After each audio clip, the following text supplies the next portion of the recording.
Assalamualaikum warahmatullahi wabarakatuh. Waalaikumsalam warahmatullahi wabarakatuh. Bismillah walhamdulillah alladzi jama'a alaina fi harokatid dakwati wa tarbiyah awliya utis'ah fi kuliyatil mubalighin awliya utis'ah. Wa sallallahu wa sallama ala sayyidina wa maulana Muhammad bin Abdullah wa ala alihi wa ashabihi wa man tabi'ahum bi ihsanin ila yaumil qiyamah. Amma ba'da. Ayuhal ikhwan wal akhwat rahimakumullah. Usikum ba'jaya nafsi bitaqwallah faqad fazal mutakin.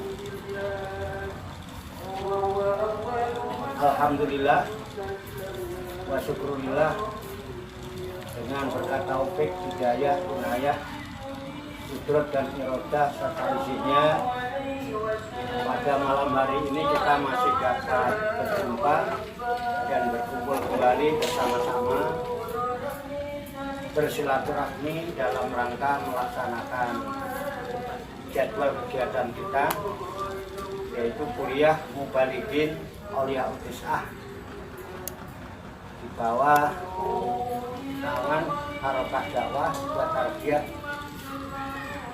Sudah memasuki pada episode kedua,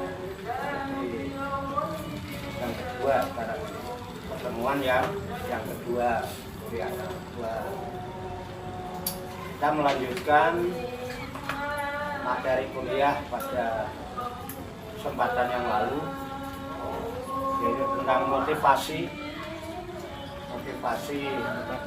Harokah Dakwah wa Tarbiyah, juga yang berkenaan dengan kuliah Mubalighin Aulia Utis'ah.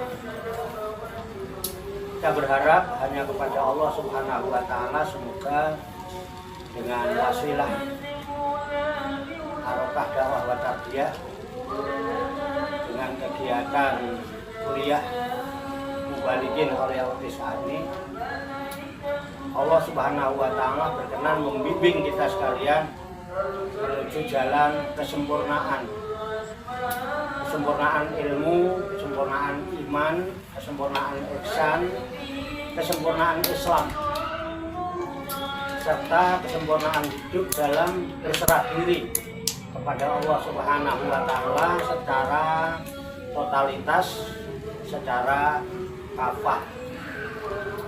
Dan semoga Allah Subhanahu wa Ta'ala memberikan kepada kita sekalian kuwah ilahiyah, ilmu laduniyah, sehingga ilmu-ilmu yang telah kita kaji dan seluruh aktivitas kita sehari-hari, dari mulai bangun tidur hingga tidur kembali, dijadikan oleh Allah Subhanahu wa Ta'ala sebagai ilmu yang berfaedah untuk kehidupan kita fid dini wad dunya wal akhirah, serta dicatat dan dinilai oleh Allah Subhanahu wa Ta'ala sebagai amal ibadah kepadanya yang kelak kita jadikan bekal ketika kita kembali pulang menghadap kehadirat Allah Subhanahu wa Ta'ala dalam keadaan husnul khotimah. Li kulli niyatin sholihah wa ila hadratin Nabi Muhammadin sallallahu alaihi wasallam. Al-Fatihah. A'udzu billahi minasy syaithanir rajim. Bismillahirrahmanirrahim. Alhamdulillahi rabbil alamin. Ar-Rahmanir Rahim. Maliki yaumiddin. Iyyaka na'budu wa iyyaka nasta'in. Ihdinas siratal mustaqim. Siratal ladzina an'amta 'alaihim ghairil maghdubi 'alaihim waladdallin. Allahumma shalli wa sallim wa barik ala sayyidina Muhammadin wa ala alihi wa sahbihi ajma'in bi rahmatika ya arhamar rahimin. Baiklah, sebelum kita lanjutkan sebagai langkah pengingat ya, supaya yang sudah ngerti biar tambah mantap, yang lupa biar ingat ya, kalau yang belum ngerti, belum paham ya tambah paham. Sebagai pengingat-ingat, kita coba mulai dulu dengan diskusi ya. Diskusi itu metode interaktif. Nah, ini metode. Materinya kan sudah kemarin ya. Materinya sudah. Materi tentang harokah dakwah wa tarbiyah ya, aulia utisah. Kemarin itu materinya itu. Dan kemarin dengan metode pembelajaran namanya. Nah, coba sekarang kita pakai metode. Dan kemarin kita udah tahu bahwa kegiatan belajar mengajar itu meliputi satu materi, apalagi metode, ketiga guru, yang keempat semangat dan spirit guru. Ini yang paling utama adalah semangat dan spirit guru. Jadi gurunya harus semangat dulu dan punya spirit.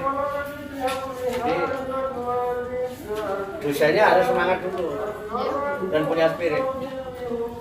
Nah, tentunya ini harus ditopang, harus ada penunjang.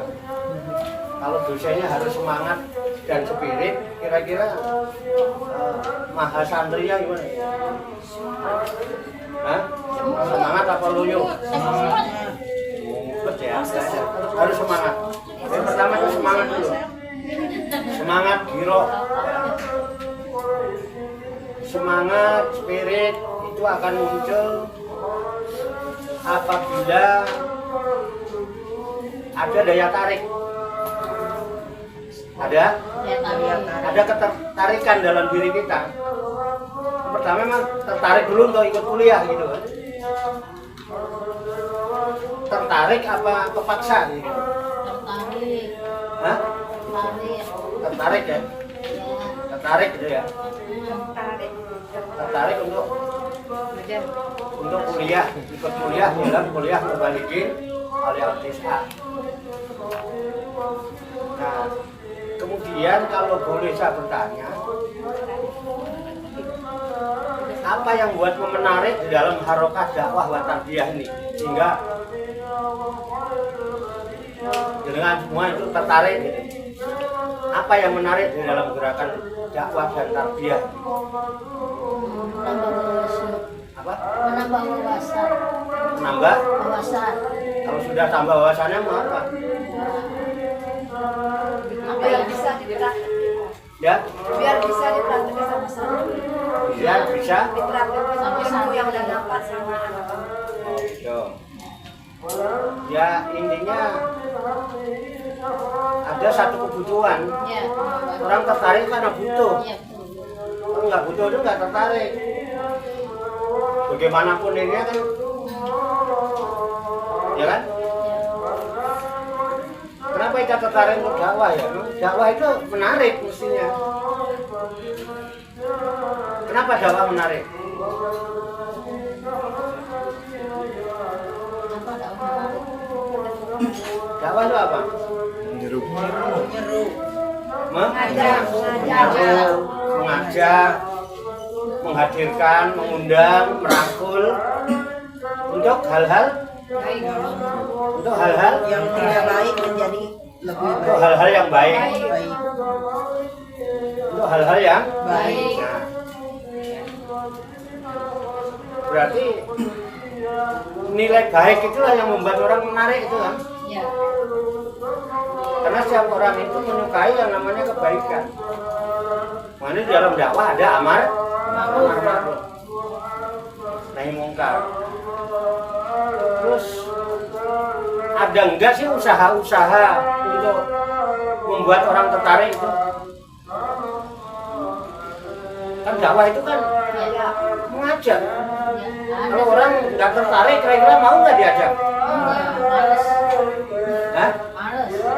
Lah iya. Nah, orang bagaimana tahu kalau yang kita sampaikan itu baik gitu. Supaya orang tahu bahwa yang kita ajarkan, yang kita tawarkan ini adalah baik. Dengan mencontohin, bisa aja mencontohin tingkah laku kita, perilaku kita sehari-hari. Ya, kita tunjukkan kebaikan kita kan. Iya. Sedangkan yang kita tawarkan, yang kita promosikan, yang kita propagandakan adalah Islam. Dan Islam itu adalah kebaikan yang lebih tinggi dan tidak ada yang bisa mengungguli Islam. Al Islamu ya'lu wala yu'la alai. Islam itu tinggi nilainya dan tidak ada yang lebih tinggi dari Islam. Tapi kan selama ini juga udah digembar-gemborkan tentang Islam gitu. Tapi kan juga kurang menarik gitu kan. Kadang-kadang berapa persen sih yang tertarik untuk ikut ngaji, tertarik. Nah, ada nggak sebenarnya usaha-usaha untuk membuat orang supaya tertarik? Ya itu dia Pak, kita pengen tapi usahanya gimana gitu nggak menarik. Ya, Ya pengen kita cuman yang harus gimana ya. nah ya supaya Nah, misalnya begini.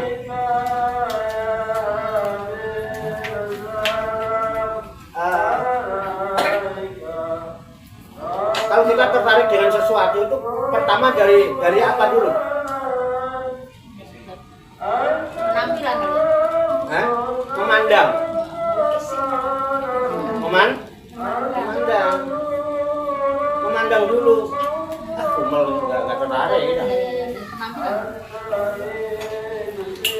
Ya kan? Sesuatu yang sepele itu bisa menjadi menarik itu karena tampilan sebetulnya. Kenapa tampilan itu ya pandangan pertama. Saya kalau mau tertarik sama wanita, kalau melihat secara fisik, saya lihat wajahnya dulu. Wajahnya menarik. Wah judes ya, lu gak pengen lagi. Betul enggak? Oh, yang lainnya nomor 2 itu. Ya kan? Wajahnya menarik. Terus tampilannya gimana nih? Wah rapi, luwes, ya kan? Luwes, gitu. Cakep sih. Apa kumel? Apa kumel deh Pak? Kumel gitu ya. Jadi tertariknya di kendor. Nah, Cakep sih, cakep kumel gitu. atau wadus lagi. Bagus kan tuh. Modeling ngono lho. Islam itu bagus, tapi kalau dilihat orang Islamnya modeling ngono iki. Ah, wong Islam iki kumel-kumel. Walaupun yang kumel-kumel itu menunjukkan kesufiannya, misalkan orang sufi. Ya seolah-olah sufi itu harus berkumel-kumel gitu ya kan? Padahal tidak begitu Islam. Ini dalam hal dakwah ya, dalam hal dakwah. Ini orientasinya pada orientasi dakwah. Nah, kita kumpul di sini ini kan ada di dalam gerakan dakwah. Jadi kita memang harus melatih diri untuk menjadi sosok yang menarik. Dan ini adalah realisasi dari Islam.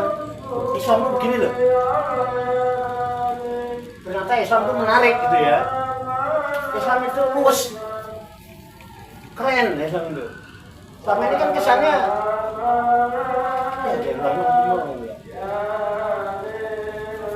dan kesufian juga tidak harus ditambah-tambahkan kan. Kita akan lebih hebat kalau menjadi orang-orang sufi modern.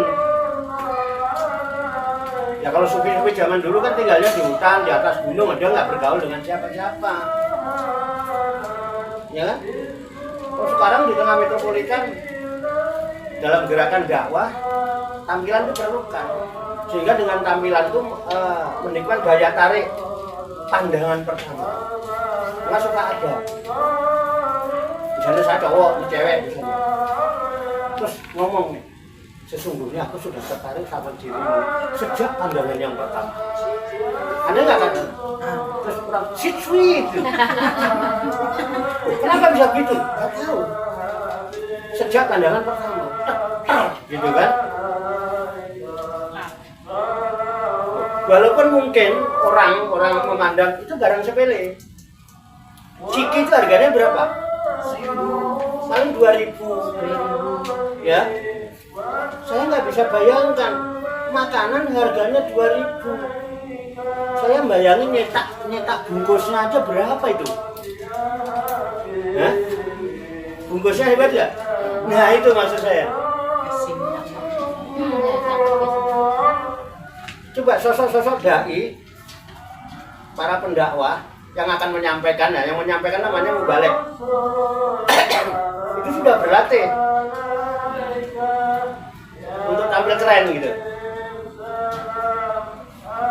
Itu dari mana? Harus salikin, keren ya? Keren. Iya, makanya. Kalau pengen keren ngaji jangan salikin.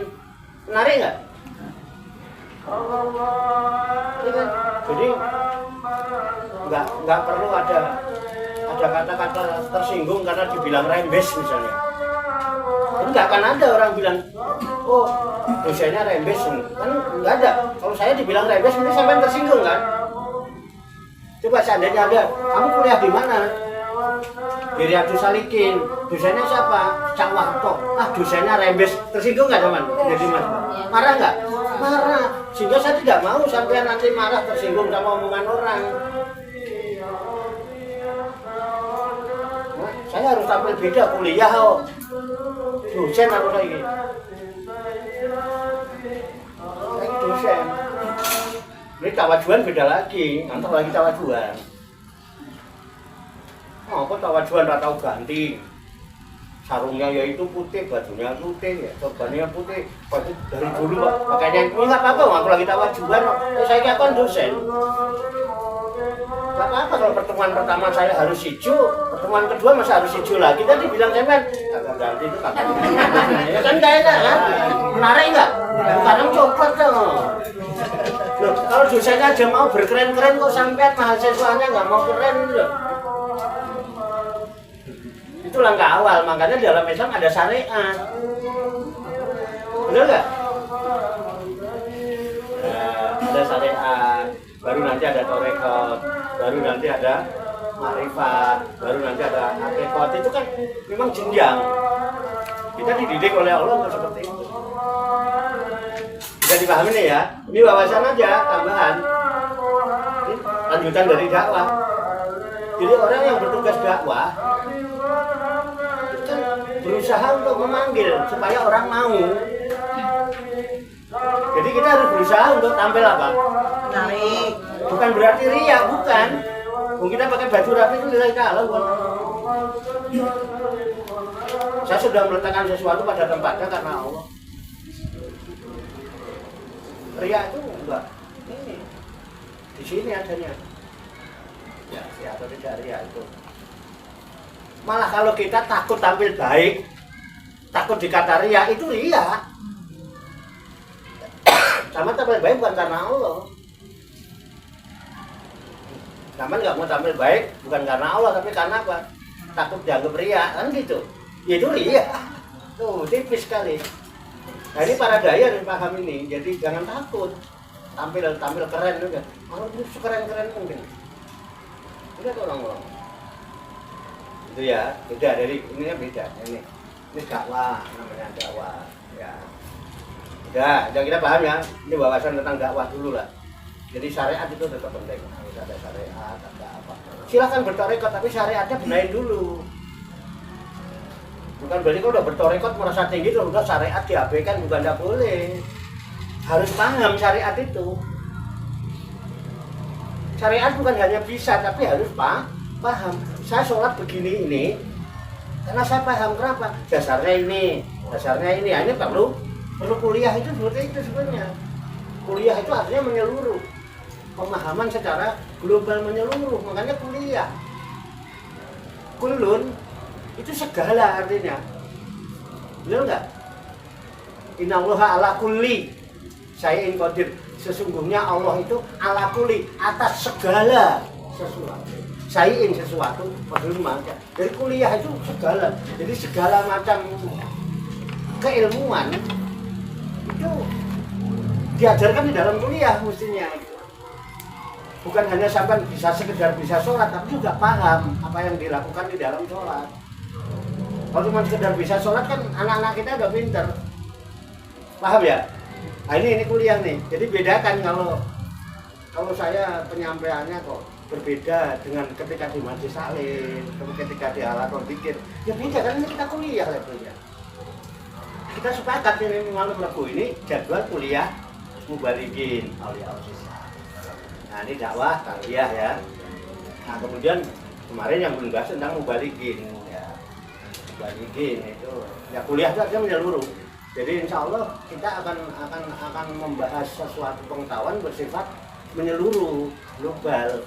Makanya semua ada landasannya. Setiap argumentasi ada ada referensi berdasarkan ini, bukan maunya sendiri gitu. Paham maksudnya ya?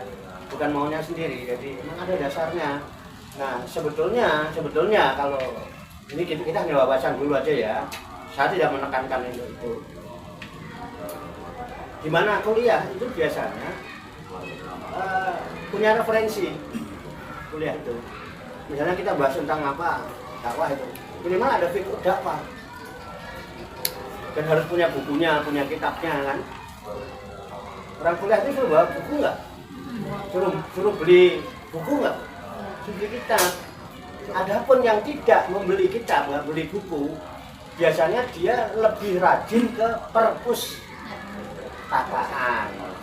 Kenapa? Setiap pelajaran yang diberikan oleh dosen itu mesti referensinya adalah kitab ini, halaman sekian. Ketika orang yang punya bukunya kan tinggal buka. Tapi kalau yang tidak punya, dia hanya catat bersumber dari kitab ini, gitu ya. Ini sekian, bab ini pasal sekian, itu dia cari nanti di kampus, tulis sama dia di kampus. Makanya mahasiswa yang serius kuliahnya itu rajin ke perpustakaan cari referensi itu, dan dia seharian di perusahaan karena mencatat itu, dan itu yang nantinya dijadikan dasar-dasar referensi di dalam membuat skripsi, dan itu disidangkan, dipelajari serius. Kita mestinya begitu nggak? Mestinya begitu Pak. Ini pernyataan sadar apa pintar? Lagi sadar. Nah, saya tidak seperti itulah, minimal Lagi sadar. sehingga saya tulis di papan tulis ini, ya apa yang saya tulis, sebaiknya ditulis, nanti paham nggak paham karepmu, yang penting yang ada kita udah tulis ini. Ya. Dan Tuhan akan melihat usaha kita, niat kita berangkat dari rumah, kemudian kesungguhan kita dalam melaksanakan niat. Wah, aku kuliah ya, aku bawa buku, saya bawa, saya tulis. Dia nggak paham nggak apa-apa, tapi minimal ketika tulisan itu dibawa pulang, kita lupa misalnya, buka catatan, padahal nggak paham, minimal terlintas. Nah, ketika dosen menulis ini, itu penjelasannya begini-gini, terlintas nggak? Terlintas. Nah, itu murabitoh namanya, bisa alat untuk murabitoh. Baik dalam pikir, dalam apa, itu ya, paham ya? Nah itu, ya, kita belum sampai ke materi, sebetulnya belum sampai ke materi pokok. Ini hanya motivasi, supaya jangan kita melakukan sesuatu tanpa tujuan, tanpa kejelasan ya. Enggak jelas. Sampai sini ada yang mau ditanyakan dulu enggak? Sebelum saya memberikan materi-materi tambahan, banyak tambahan. Ada? Nah ini ya, ini ada cekap, ini cekap apa? Sebelumnya saya udah tahu jawabannya ini, kan saya pengen ngetes saja kan sekarang udah kuliah. Nah ini maaf ya, ini wawasan. Kenapa selalu begitu? Pasti alasannya satu, bingung apa yang mau diungkapkan. Ya, betul. Betul. Nggak usah dibetulin, biar betul sendiri aja. Betul. Masa kesenangan begitu Pak? Oh, enggak usah. Betul. Biarin aja bener sendiri aja. Jadi, kenapa kita bingung mengungkapkan? Karena nggak punya kalimat yang untuk diungkapkan. Kenapa nggak ada kalimat yang untuk diungkapkan? Karena nggak ada rangkaian kata-kata yang harus dirangkum menjadi kalimat. Apa yang mau saya katakan? Benar nggak? Ya. Yang paling efisien itu ya kata-kata cekap itu satu kata. Ya yang ada satu kata. Cekap, nggak bisa dirangkai. Kenapa nggak ada kata-kata yang dijadikan untuk ungkapan? Karena nggak punya konsep. Kenapa nggak ada konsep? Karena tidak ada proses berpikir. Berarti sampai kuliah itu orang nganggo pikiran, pikirannya lulus. Tahu aja Bapak. Kuliahnya Ketawa aja. kuliahnya mama lemot. Malu kan muridnya nenek-nenek. Nggak begitu. Iya loh, Pak. Mahasiswa yang lebih sepuh dari sana banyak. Udah 50-60 banyak. Makanya kalau belajarnya udah tua. Loh, pegawai-pegawai yang untuk melanjutkan sekolah SMA itu masih banyak. Di paket A saya banyak nanganin itu. Waktu di PKBM. Biasa Bapak. Kita bisa bentuk PKBM itu. Boleh jawab. Tapi bukan di Kemenak nanti KBM itu ke Dinas bisa. Jadi siapa kalau ada saudara kita yang nggak tamat SMP kan nggak mau kerja, kita bisa buat tuh jasa SMP, tapi dia belajar. Yang tamat SMP nggak punya jasa bisa. Dan itu sepuh lebih tua dari sampean. Bayangkan tukang bakar rumput di sekolah, ya. Itu karena dia tekun di situ. Itu cuma di jasa SD masuknya. Tapi begitu menjelang pensiun kan dia pengen pensiunnya rada gede. Nah ijazahnya SMP terus golongannya nggak muda. Terus kepengen kan kuliah, udah 50 lebih umurnya. Kalau yang Sampean baru siapa? Sampean baru 24 gitu. 17. 24. Balik. Belum seberapa Apa tuh sisanya? Masih 18 tahun. 17. Ya. Nah, itu padahal ini disadari atau tidak? Allah menyatakan lakot kolak kenal insana fi aksani takwim.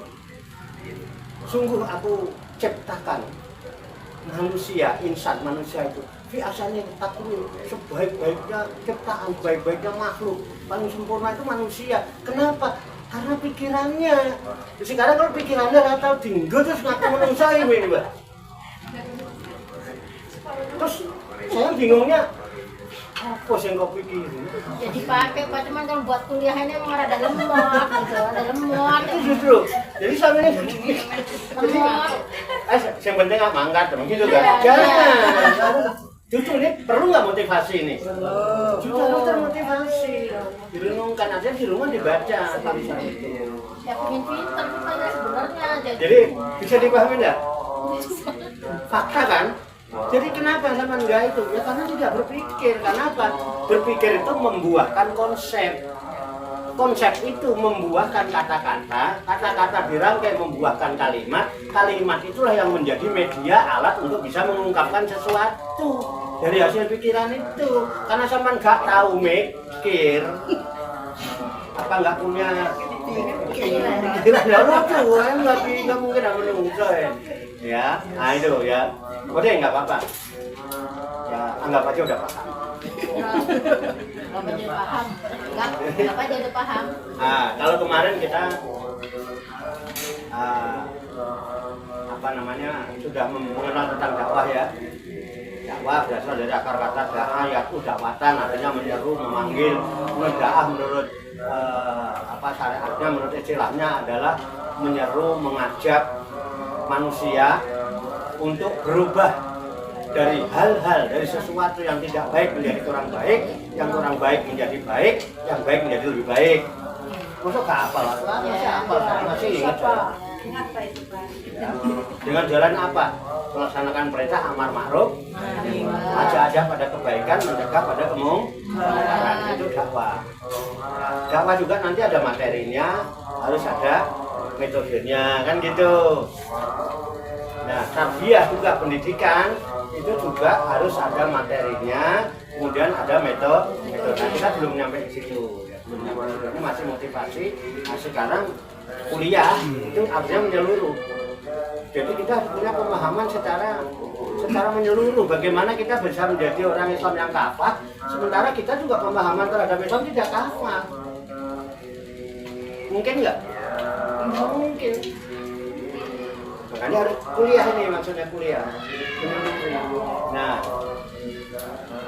kuliah yang ada pendidikan menyeluruh tentang apa dalam rangka menciptakan para mubalik. Mubalik itu mubalikin. Ya, mubalik itu kata asal dari balago. Balago artinya sampai, telah sampai. Ya, mubalik orang yang menyampaikan. Nah, orang yang menyampaikan dakwah, orang yang menyampaikan pelajaran, orang yang menyampaikan dakwah itu namanya dai ya. Mubalik juga orang yang menyampaikan pelajaran-pelajaran kepada itu juga sebelumnya mubalik, hanya metodenya ya. Ada mubalik dengan metode ceramah, ya. Menyeru juga yang melewat madrasah pendidikan, ya kan? Lewat proses pembelajaran, bimbingan, latihan dan sebagainya. Itu sebetulnya metode nanti di metode. Nah, kemudian dakwah dan tarbiyah itu termotivasi. Kenapa kita tergerak mau malam-malam ya, mau ngajar ngaji, mau ceramah, mau khutbah, apa sih sebetulnya? Ya tadi itu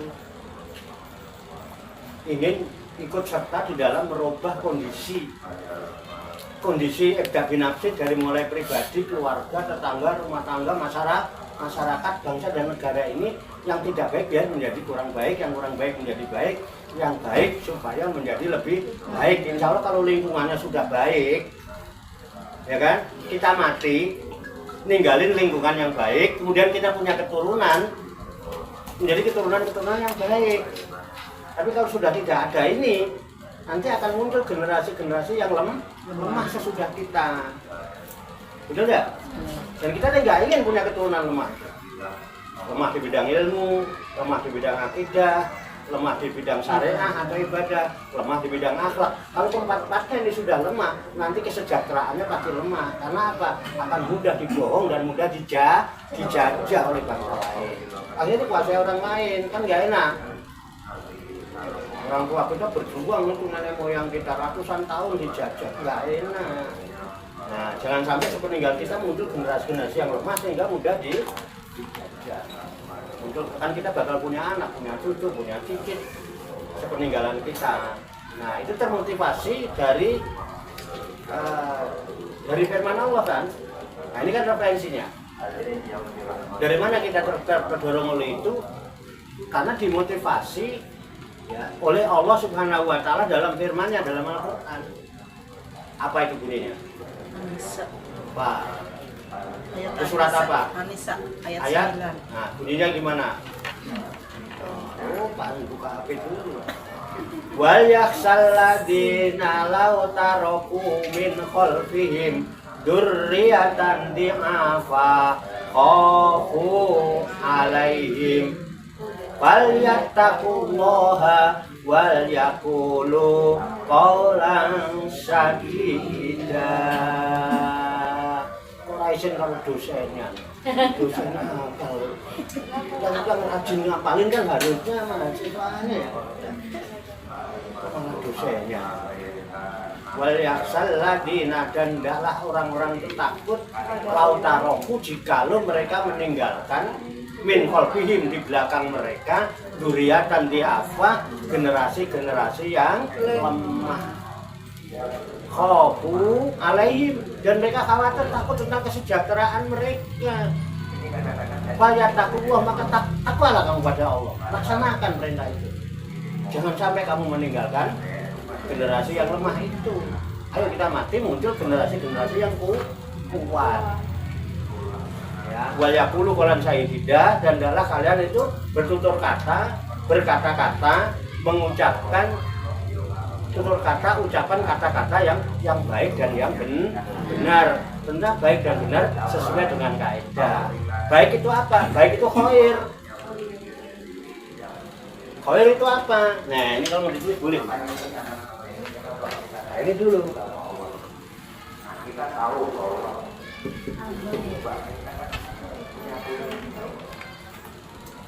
kita sama-sama orang akan menghidupkan kalau di pengurusnya kalau bahasa pengurusnya kan pengurus masjid semua ini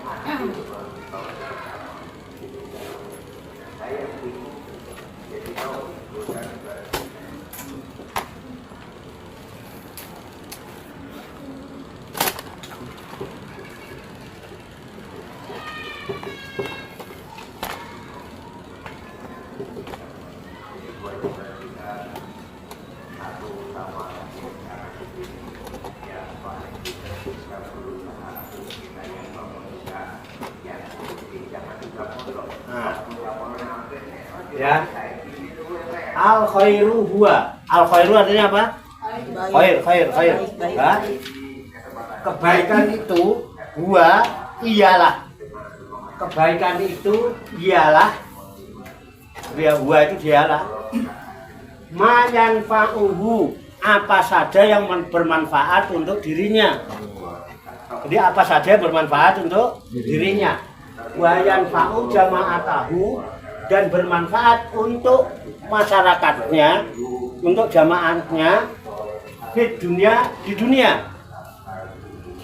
Wa yardallahu, dan Allah ridho fil akhirati, nanti di akhirat. Menulis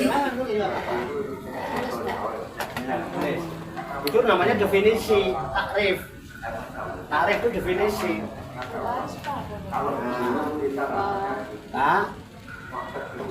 Kenapa nggak dikasih harokat sih Pak? Namanya takrif lah. Jangan digundul, kan digondrongnya. Gondrongnya Pak. Nggak bisa baca Pak.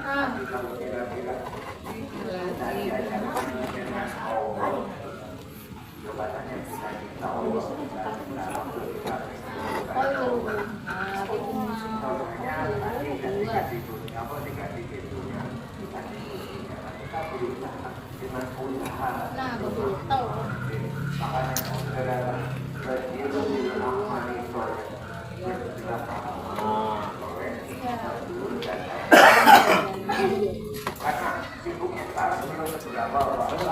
Kamu harus berbuat baik, guys.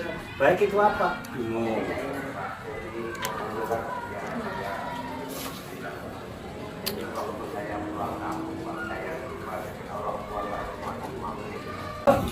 Cukup demikian.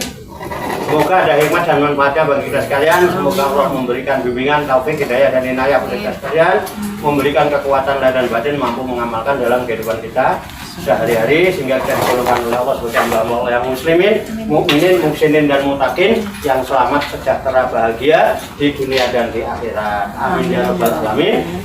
Banyak kekurangannya, banyak kesalahannya, saya mohon maaf. Mari kita tutup dengan membaca hamdalah bersama-sama. Alhamdulillahirabbil alamin. Wassalamualaikum warahmatullahi wabarakatuh. Shallu ala Nabi Muhammad. Allahumma shalli wa sallim wa barik alaihi wa ala alihi. Sallallahu ala Muhammad. Sallallahu ala